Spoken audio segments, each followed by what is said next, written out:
సగం చేయడం ఏంటి? అసలు ఇన్ని డిపార్ట్మెంట్లలో ఉమ్మడిదేంటి? ఏది చేయకుండా వాటికి సంబంధించిన స్పష్టత ఇవ్వకుండా నాశనం చేసి పెట్టి ఇవాళ ఇంకా ఇది కాలేదు అది కాలేదని చెప్పి మనం అప్పుడే ఎలా నిర్ణయించగలం? అందుకని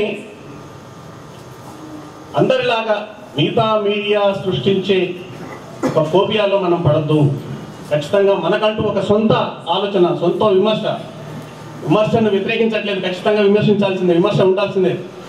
ఏ ప్రభుత్వానికైనా ప్రతిపక్షం లేకపోతే, నిలదీసేవాడు లేకపోతే, ప్రశ్నించేవాడు లేకపోతే తలకెక్కుతుంది అధికారం తలకెక్కకుండా ఉండడం కోసం ఎదురుగా నిలబడి ప్రశ్నించే వాళ్ళు ఉండాలని నేను మనసా వాచా కర్మన కోరుకుంటాను. అటువంటి మీడియా వర్ధిల్లాలని కోరుకుంటాను.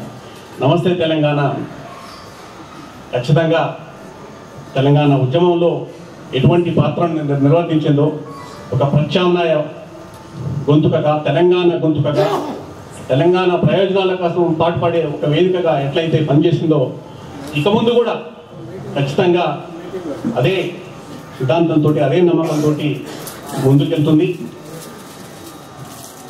మేము దీంట్లో దాపరికమే లేదు. అన్నిసార్లు మీరు ఆశించినట్టుగా నిలదీయడం, ప్రశ్నించడం ఉండకపోవచ్చు, కానీ ఖచ్చితంగా నమస్తే తెలంగాణనే ఈ ప్రభుత్వానికి ఒక కరదీపికగా పనిచేస్తుంది, ప్రశ్నిస్తుంది. దానికి సంబంధించిన సమస్యలు, వాటికి సంబంధించిన లోపాలు, వాటికి సంబంధించిన అవకతవకలు, అక్రమాలన్నింటినీ బయటపెడుతుంది. ఆ రకంగా గవర్నమెంట్ చేసే తప్పుల్ని ఎత్తి చూపే ప్రయత్నం చేస్తుందని చెప్పి